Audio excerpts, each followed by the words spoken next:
What's up, guys? Orcas here, and today we got another video. Today we get to talk about the Bristol race, and this one has gotten a lot of, let's say, criticism online. I, I after I watched this race, I didn't think it was half bad. In fact, I would probably say this was better than Martinsville and Darlington, which isn't really saying much because you guys know what I thought about those races. But I would say this race was slightly better than that one or than those two. But, I think this was kind of just the final straw for people. And a lot of people are not very happy about the quality of racing we've gotten over the last few weeks. And honestly, understandable. It's been low key, mediocre to even bad at times. So I can understand the criticism.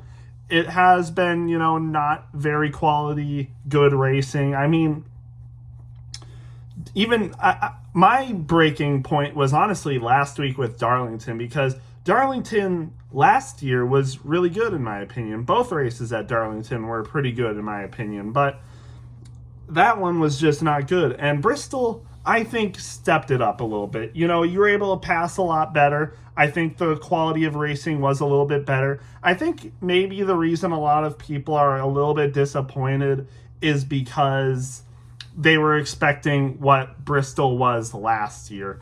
They were expecting what Bristol was going to be like last year in the spring, where they had insane tire fall off, and it just didn't go that way.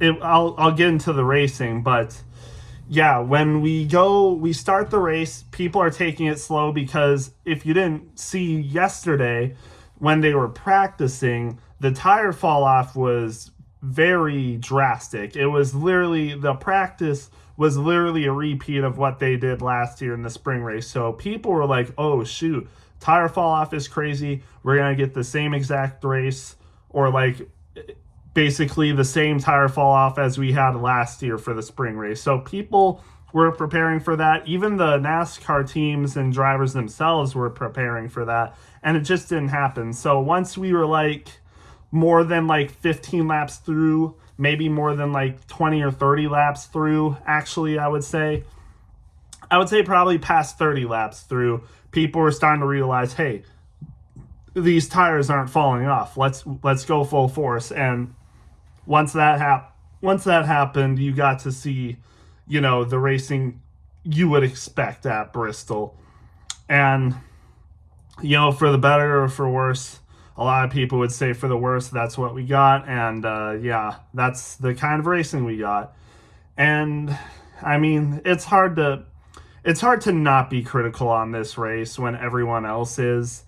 But I think, it's hard. It's hard to say what the problem is. It's hard to say how we should fix it or address it. But in a way, I kind of agree with the people, And a lot of people are suggesting bringing the Bristol dirt race back.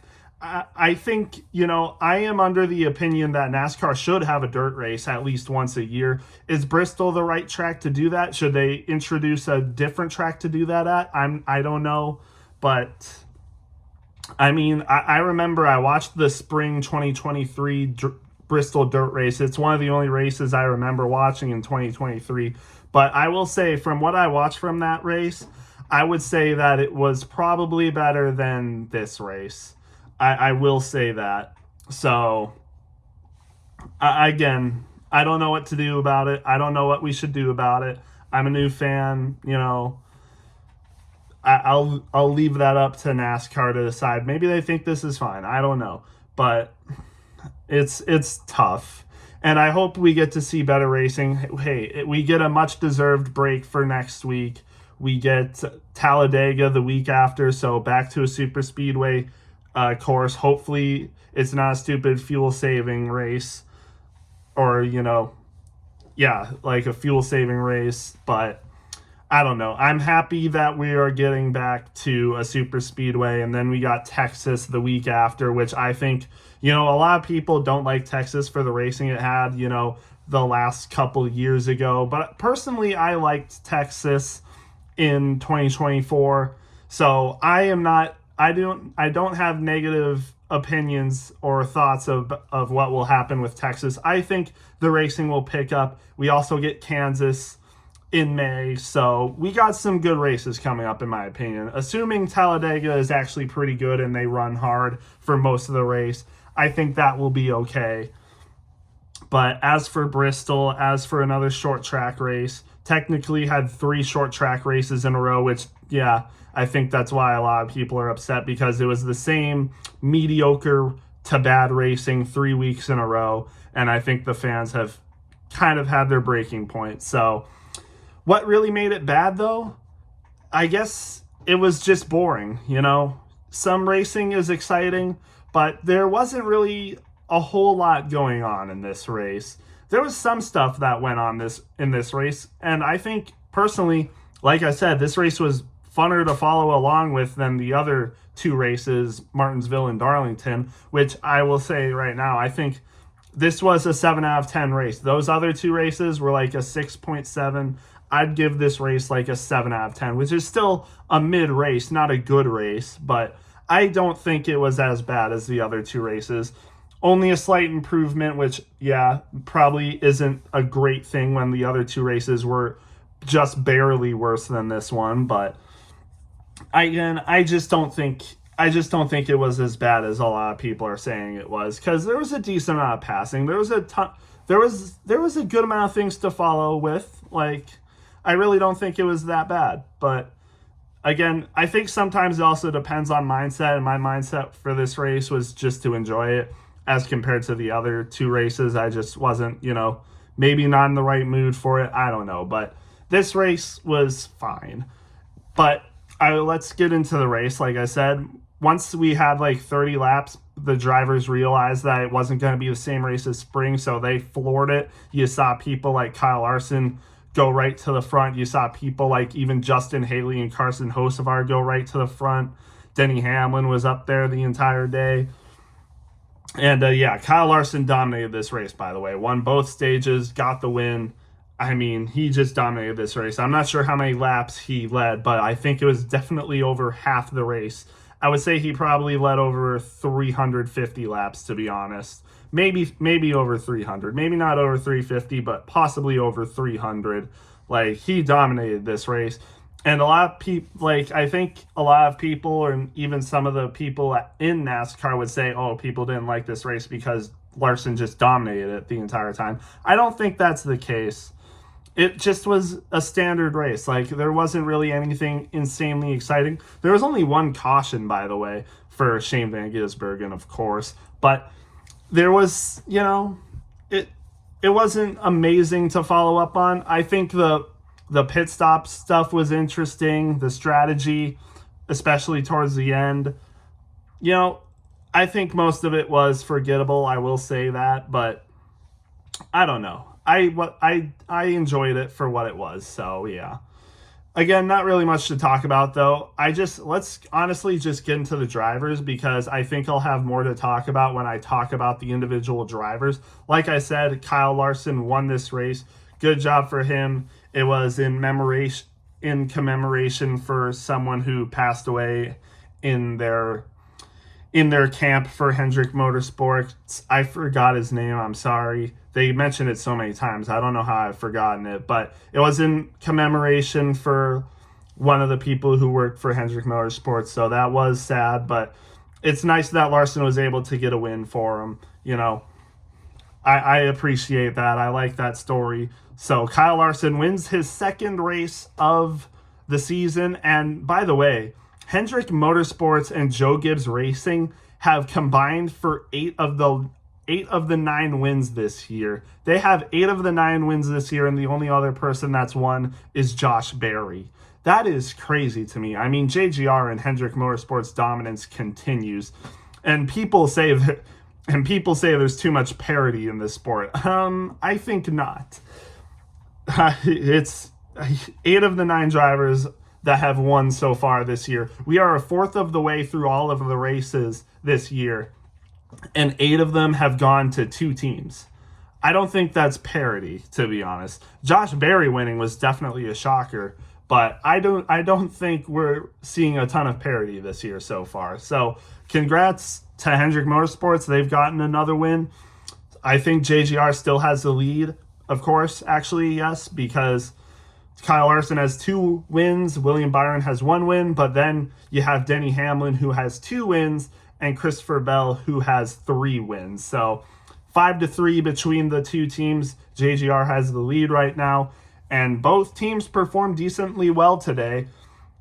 Like I said, Kyle Larson got the win, but then 3 JGR cars finished right after him, finishing 2nd, 3rd, and 4th. Leading that pack was Denny Hamlin, who finished 2nd. I mean, he was in contention, but he never got more than a 2nd behind Kyle Larson, especially towards the end.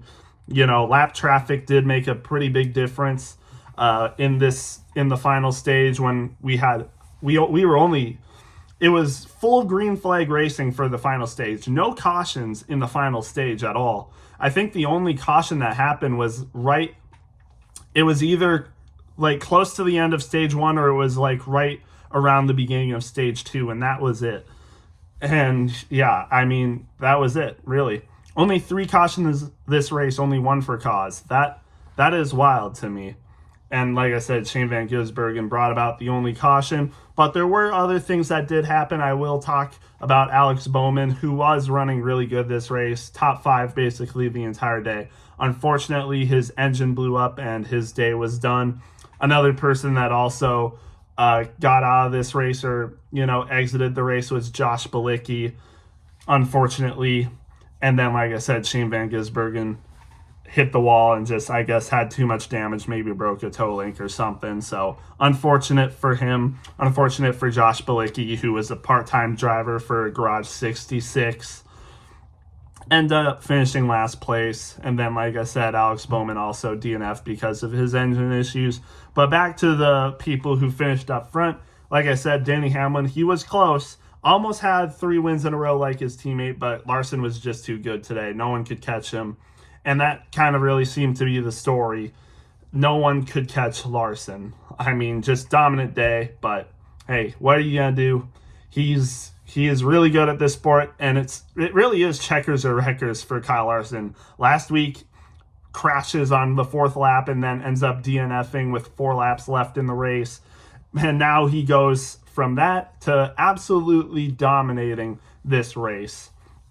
And yeah, good for him. He's good at what he does. I think he has 31 wins now, which is fifth in the field, in the current field. Obviously, people like Denny Hamlin, Kyle Busch, I think Joey Logano probably have more than him. And then probably Brad Keselowski, I would say. I think those would be the 4 people ahead of him. And then, yeah, it's Kyle Larson, and he's a newer driver. Those four drivers are all older. They're the different generation. Kyle Larson is a newer generation, and he's almost caught up with Brad Keselowski and Joey Logano, I think. So, I mean, he's putting the work out there. He is really doing good. I think, of course, when all is said and done, I think he will have more than 50 wins in his career.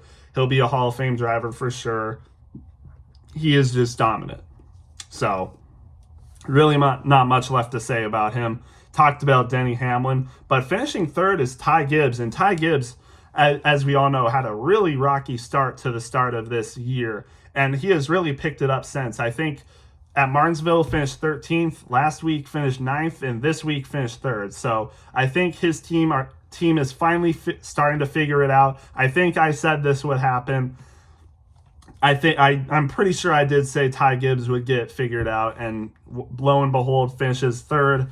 And yeah, he is back. All of the Ty Gibbs haters can shut their mouths now. Ty Gibbs is back. Like, I don't get what you guys were. I don't get what you guys were so worried about. I don't get what you guys were hating on him about. Obviously, he was going to turn it around. It's Ty Gibbs. Come on, he's the GOAT. No, I'm kidding. I'm going too far there, but he's a good driver, and I don't think he gets enough credit. So, good job for Ty Gibbs, gets a 3rd place. And right behind him is my boy Chase Briscoe. Struggle last week, all the JGR cars finished really good last week, except for Chase Briscoe, which for some reason they couldn't get it figured out. I mean, between his pit crew, probably James Small.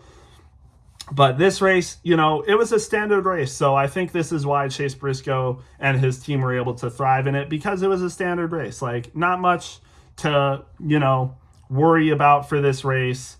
The tire strategy, if it was like the spring Bristol race, maybe it could have gotten a little hairy, but this race was perfectly normal and he was able to capitalize on it.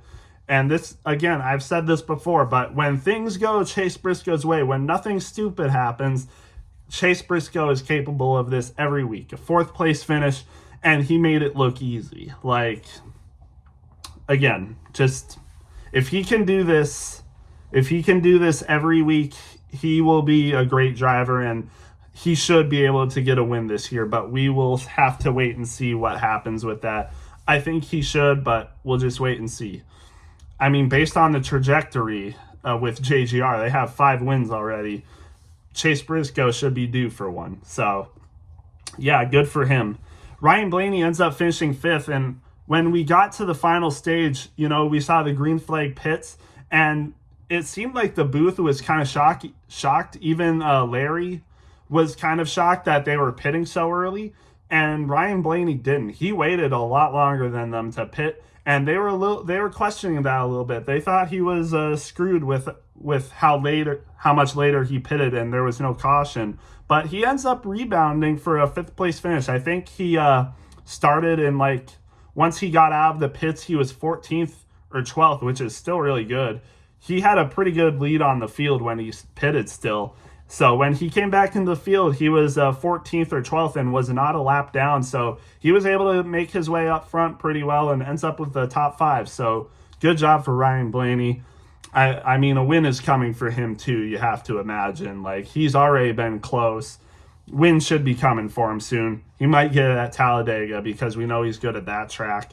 Or, maybe something else down the road. I'm sure he will get a win before the summer, honestly. I think he will get a win before the official start to summer. So good job for him. William Byron ends up finishing 6th, and if you guys didn't know, he was starting in the way back, in the 30th position, and it took a long time for him to finally get into the top 10, top 5 area. But when he did, I mean, he was running good.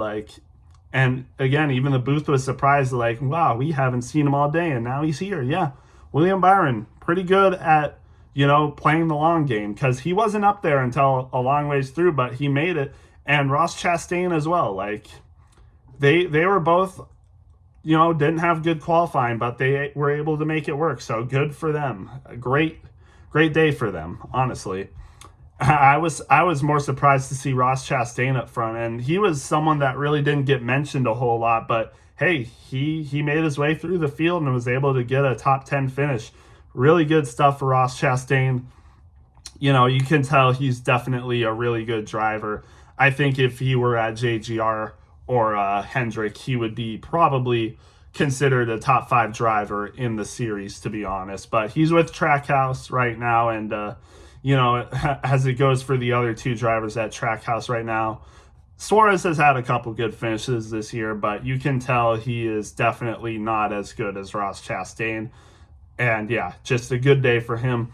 And then in 8th, another JGR driver. So all JGR drivers today in the top 10. Christopher Bell noticeably a little bit behind them. I guess he just did not have as good of a car as them, or maybe, he's just not as good as Bristol as some other tracks, and maybe just not as good as his teammates at Bristol. I would definitely say Denny Hamlin and Ty Gibbs for sure are probably better than him at Bristol. Chase Briscoe, I don't know if he is. Maybe Chase Briscoe even is for sure better at Bristol than Christopher Bell. I'm not remembering how good Christopher Bell really is at Bristol. Maybe he is really good, and this was just a little bit different of a race for him. But he still finished top 10. That's still really good for any driver.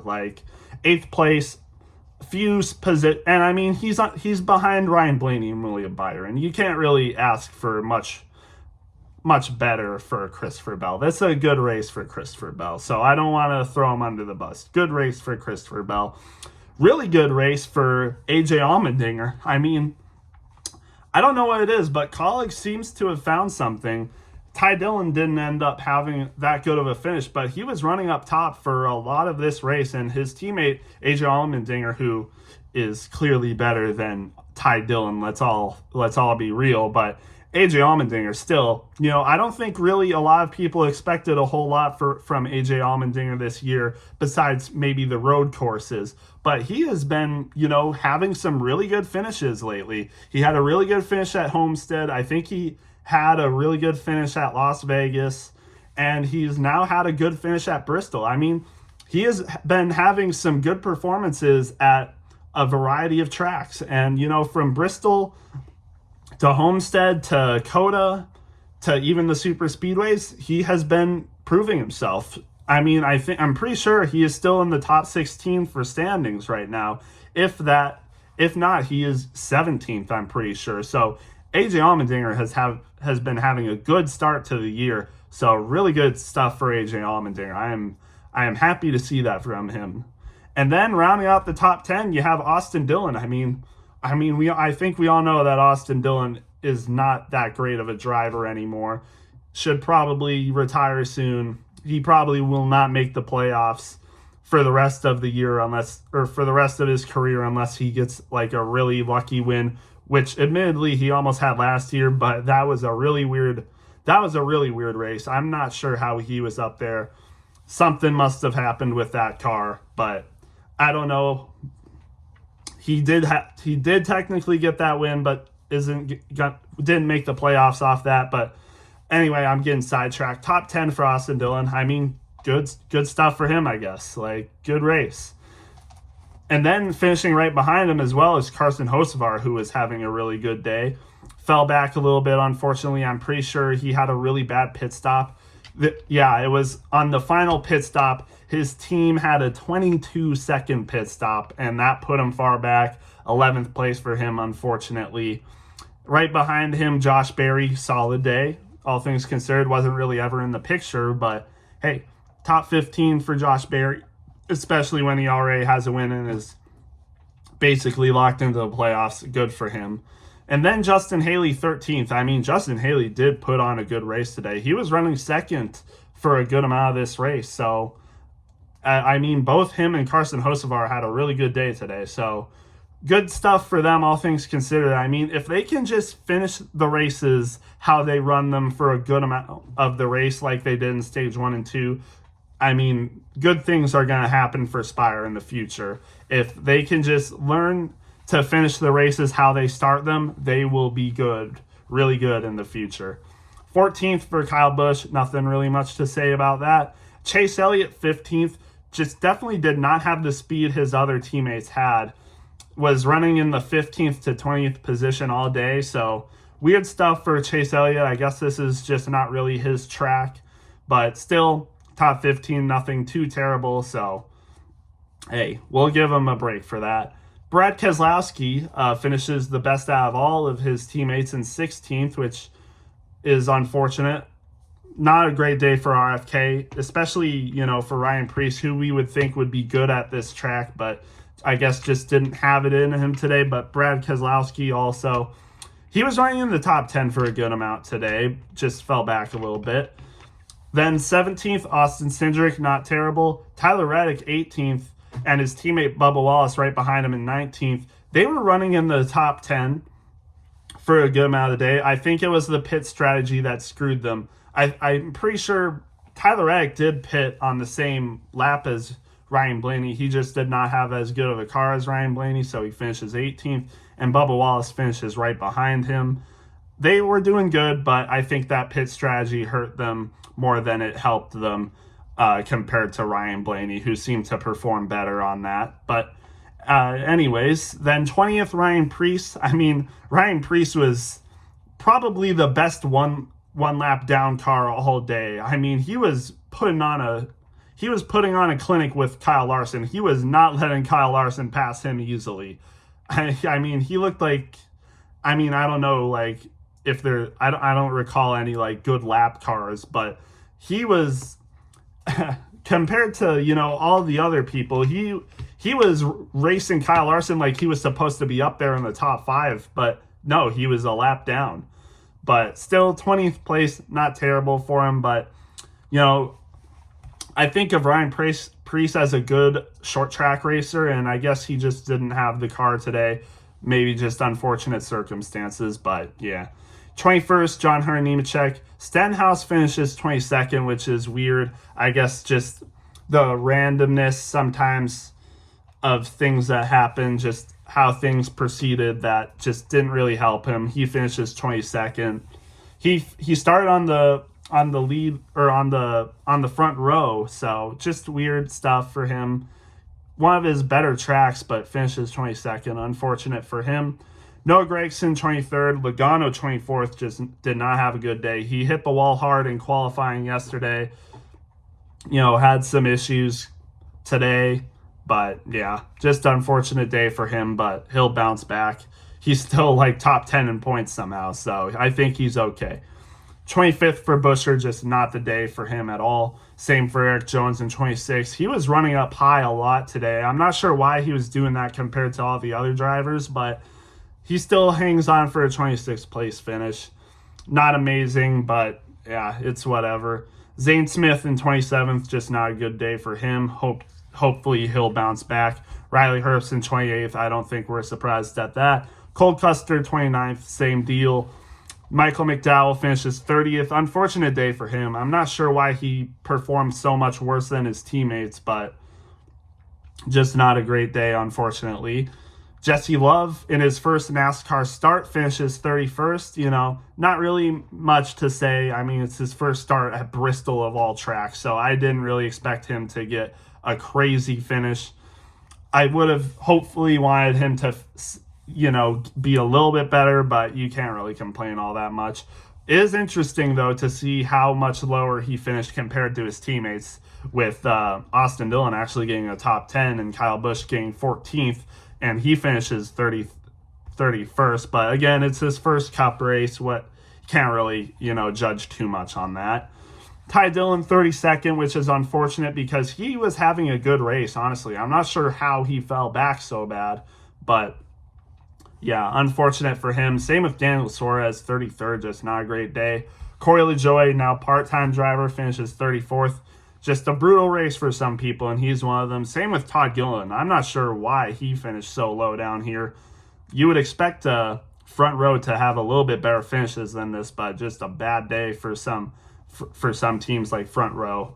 Just, yeah, not great. And then, like I said, Alex Bowman's engine blew up, finishes 37th, ended up going to the garage. He was running on it for a long time, but eventually just gave up on it. 38th, like I said, Shane Van Gisbergen, and then 39th, Josh Bilicki. Again, like I said, not an amazing race, but I would say it was a little bit better than the other two. But again, I don't blame the fans for acting like they are.